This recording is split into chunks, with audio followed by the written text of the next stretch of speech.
Today's date is February 8th, 1996. Survivor's name is Zahava Dub. Maiden name is Schwimmer. Interviewer is Debbie Portnoy. City and state is Flushing, New York. Country is United States of America. Language is English. My name is Debbie Portnoy, D-E-B-B-I-P-O-R-T-N-O-Y. Today's date is February 8th, 1996. I'm conducting an interview with Mrs. Zahava Dub. The interview is being conducted in Flushing, New York, United States of America. Please tell me your name. My name is Zahava Dub, Z-A-H-A-V-A-D-U-B. Do you have any other name at birth? Yeah, I have Aranka and Goldie. Actually, Aranka, my parents named me Goldie. And in the birth certificate, they put me in Aranka because it's all the three names is a translation of gold. How do you spell Aranka? A-R-A-N-K-A. And Goldie? G-O-L-D-E-I. Do you have a maiden name? You mean what the... The name at birth, what was Yes, your last sure. name? It's a Schwimmer, S-C-H-W-I-M-M-E-R.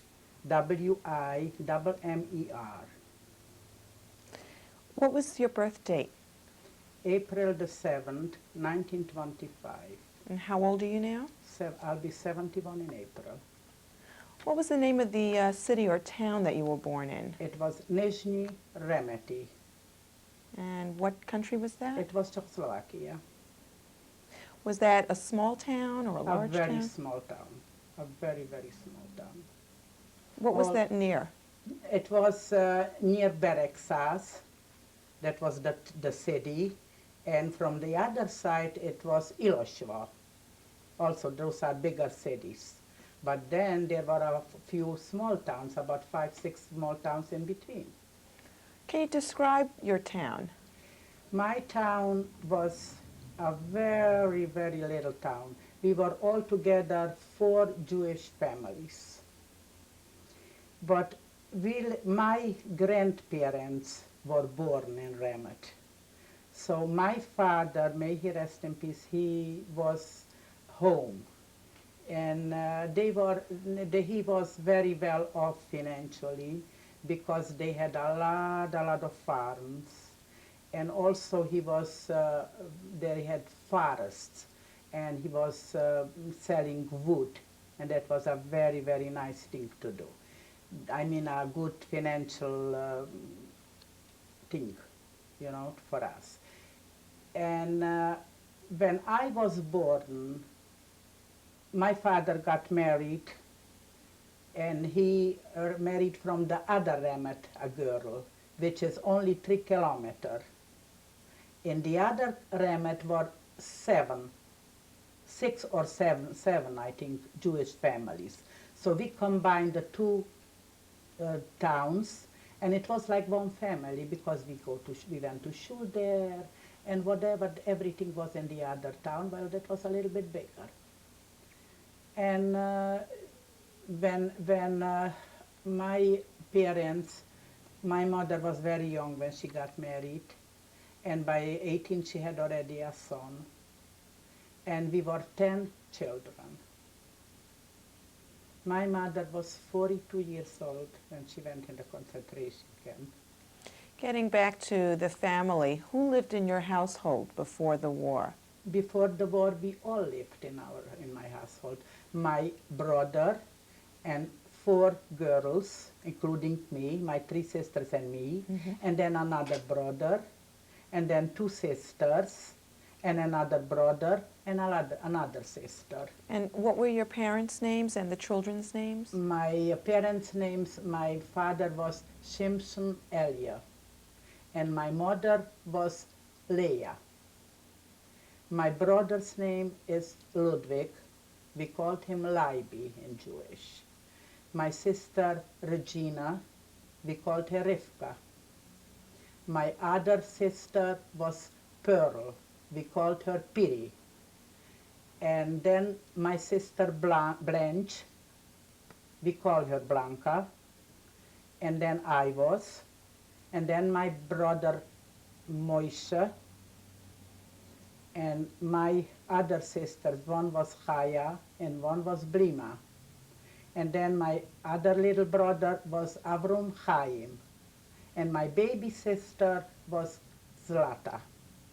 Did anybody else live in the household? Any boarders or No, workers? but we had an aunt, my father's sister. There were only two children. And we had an adjacent house. They had not, they lived there all their lives. And we were like one happy family because they had no children and we were all their children. They had a little store, a grocery store. So our aunt spoiled us with the candy, with all the goodies. So that's who lived there. But it was a tremendous house. It was a big house. And then we had a barn. We had a lot of horses and cows and everything, a lot of livestock. And you talked about your father did some farming Yeah. and some forestry. Right. Did he have any outside activities that he was involved in before the war? Well, I'll tell you, dear, how it was. In our town, we hadn't got too many activities because if there are three families or 6, 7 families, what kind of activities can it be? We didn't even have the shul. My aunt donated a room, and there where the shul was. We didn't have a rabbi. Every Shabbos, somebody else davened. So it was no outside activities, no movies. We didn't have movies. We just lived a very primitive life. What did your mother do? Did she- My mother was a very intelligent person. My mother read a lot. She taught us a language which we are perfect in writing and reading, the Hungarian language, which my children call it the gypsy language, but it's still a language. And to have 10 children without running water, without a washing machine, a dishwasher, she was really very busy, but she always had time for us. We helped a lot. Every child, you know, when there is kind of 10 children, one takes care of the other. So we helped a lot. How did you spend your free time?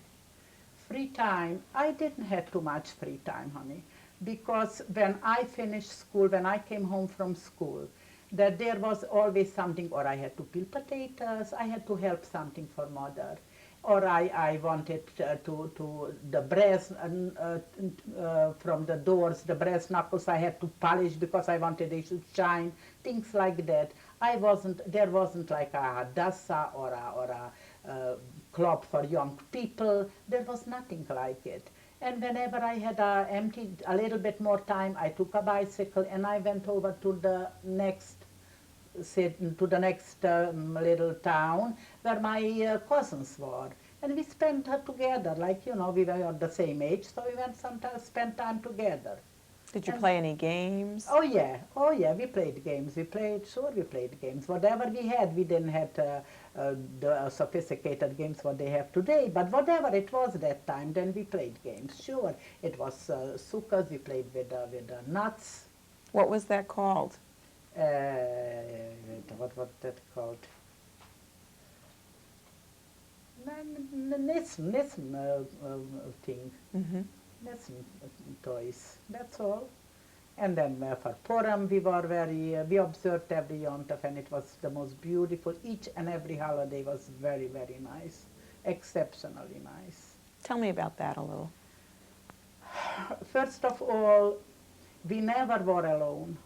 As we were 12 people in the household, we were never alone. Always an uncle came, an aunt came, a cousin came, whoever went through people went from the Carpathia, Russen, the people went to Bereksas with horses. They drove a whole night.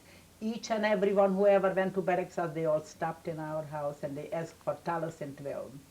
Well, that meant talos and tvilm meant breakfast. And we had always people. When it came a holiday, it was the most beautiful holiday.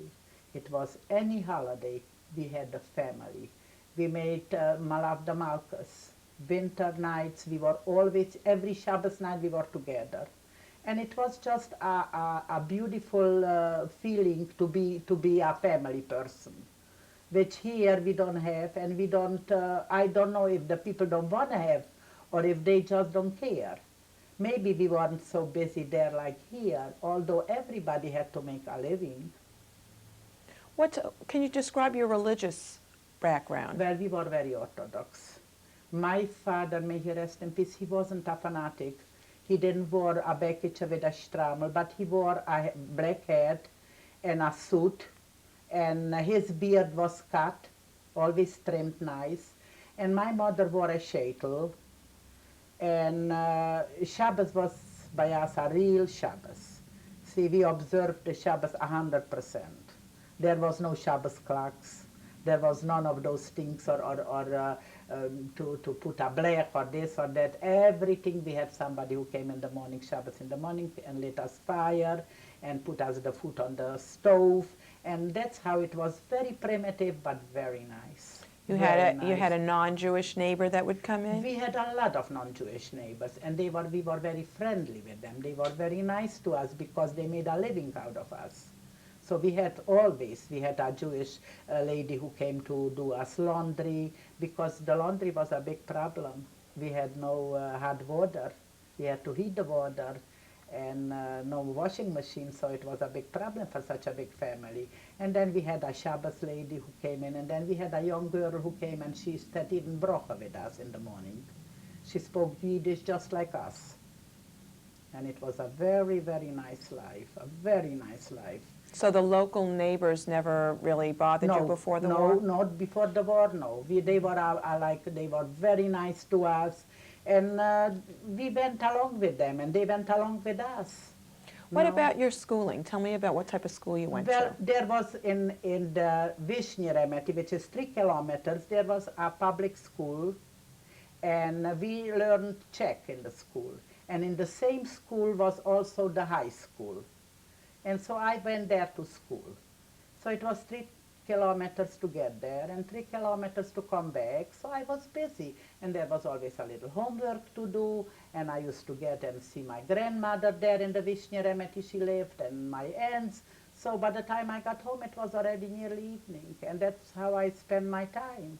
But what years was that? From when to when? That was from 32, 33 until 43, 42, 43, something like that. What language did you speak in the home? Yiddish. And when you were outside the home, what language did you speak? Also Yiddish. And in the Yiddish. schools? In the school, Czech. Czech. We learned Czech and we spoke Czech. And the people who lived around us, they spoke Russian. Tell me about the, did you ever receive any Hebrew education? You talked about English. Well, Czechoslovakian. Hebrew education wasn't so easy to get by us. So what we did, the boys, they went where it was a cheder. So they went to cheder and they learned the Hebrew education.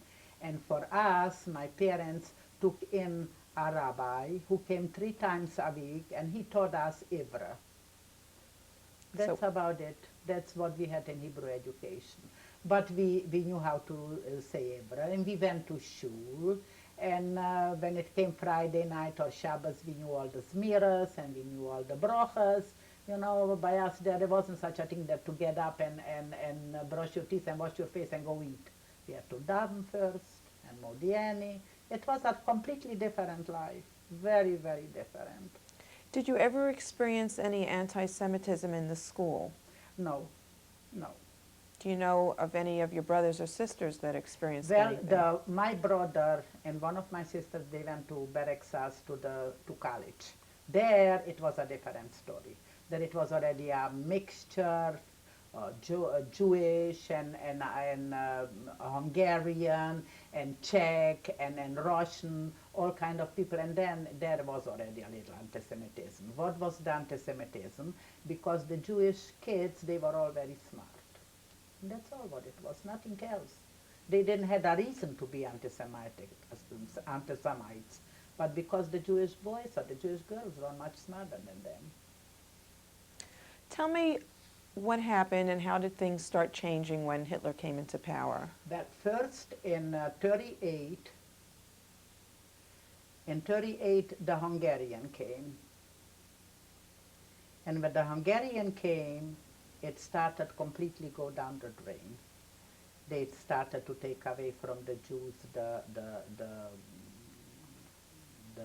fields, and they started to make it harder in the business, and everything was completely different.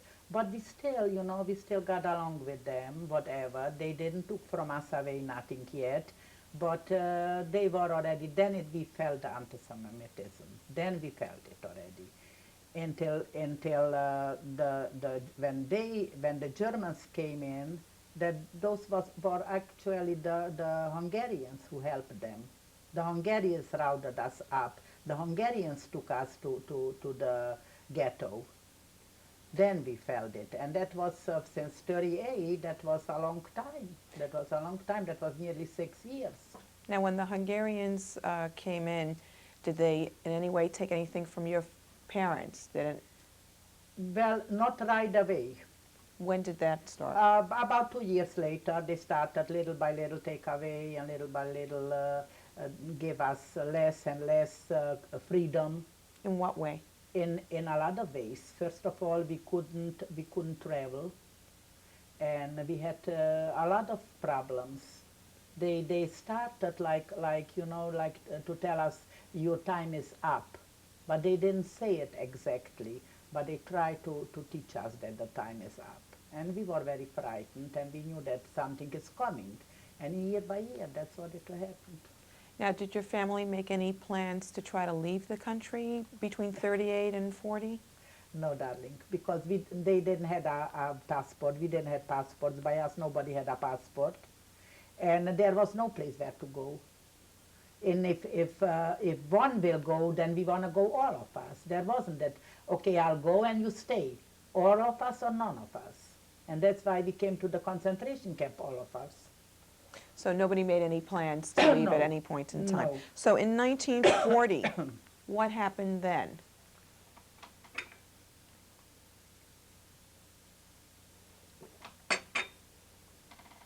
In 1940, then we already heard that in Poland, what is happening, and in the Slovaks, in Carpatho-Russia, all around, that they are rounding up the Jews.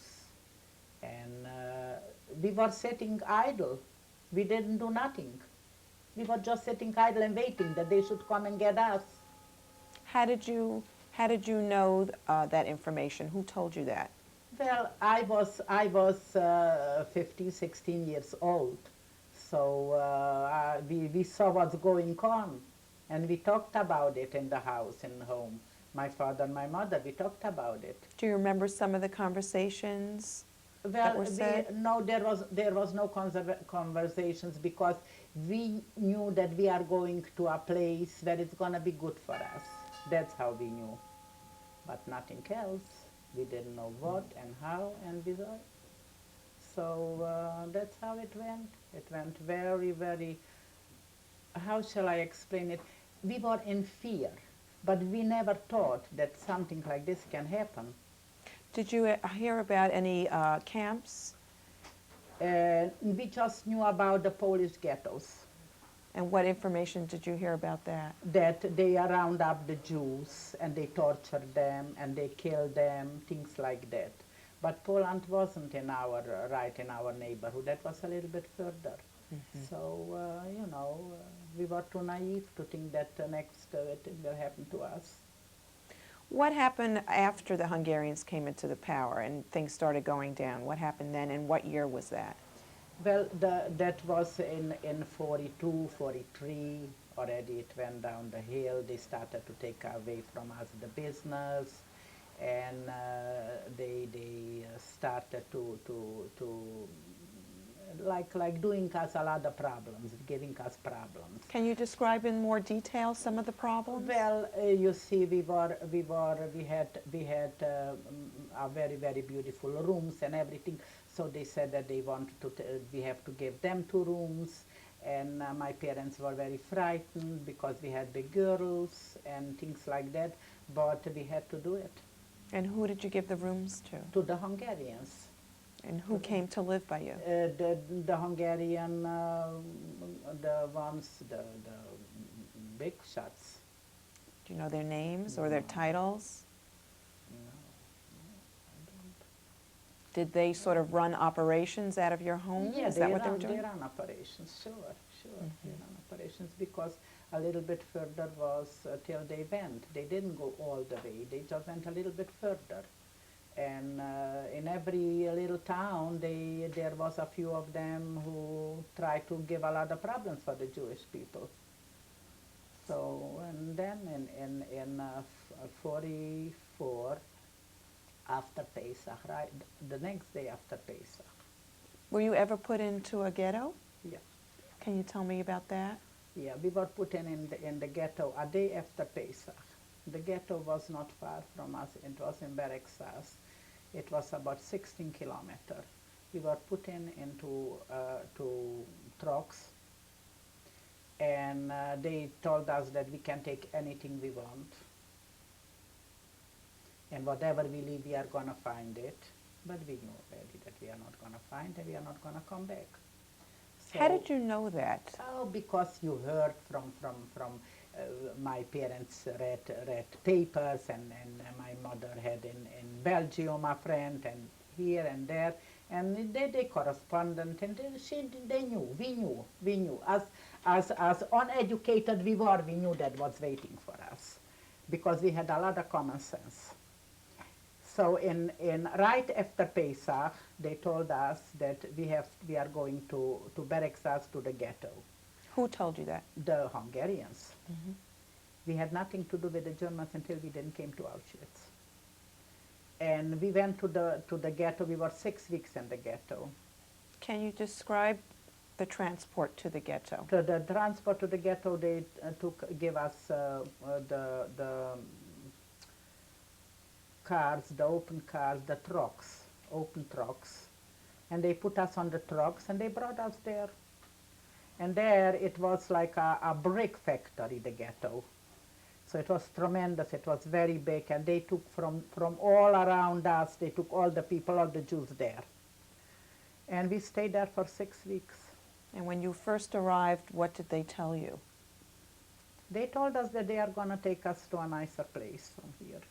That's all. And how did they tell you where to stay or where to go? How did Well, they divide that? they divided. Everybody should have a place to live, whatever they could. You know, it wasn't, everybody didn't have their own bed, or it wasn't a bedroom for each child. But whatever they gave us, we were satisfied with what we had, because we knew that it won't be any better, even if they said it will be better. But we never expected that when we come to Auschwitz, what's going to happen with us. Now, getting back to the ghetto, what type of a household did they give you for your family? Where did you stay? We stayed in that brick factory. There were rooms, a lot of rooms, and we made our own food, but we couldn't go shopping. So they gave us some food, some we made, and there wasn't much to eat. There wasn't much, and nobody needed much, because we knew that something will happen.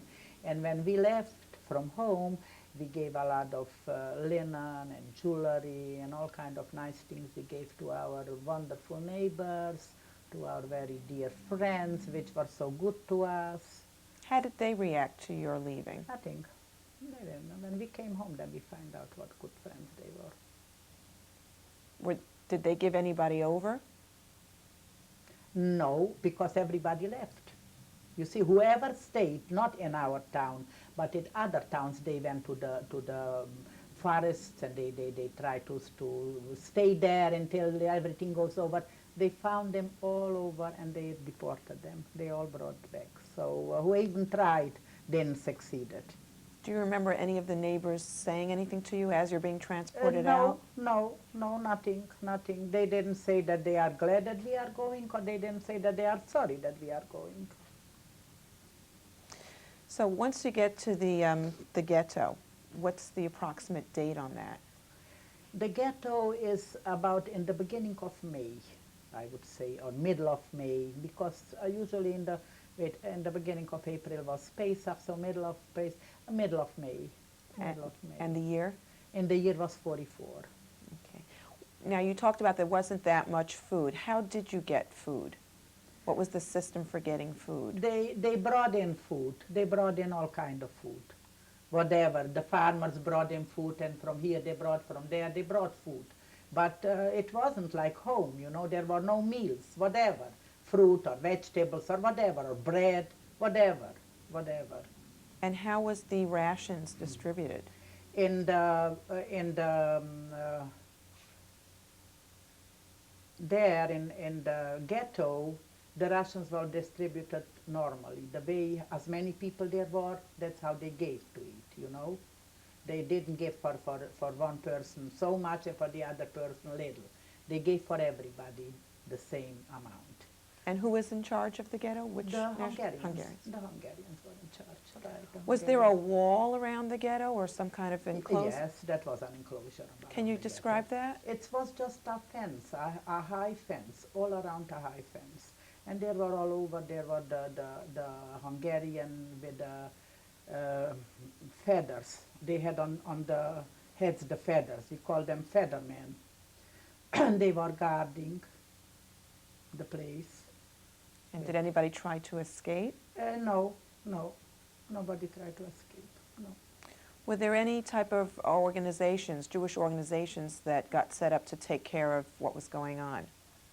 No, because we like went all together. Whoever didn't go in 42 and 43, then in 44 all the Jews went already. So we didn't have any organizations that time.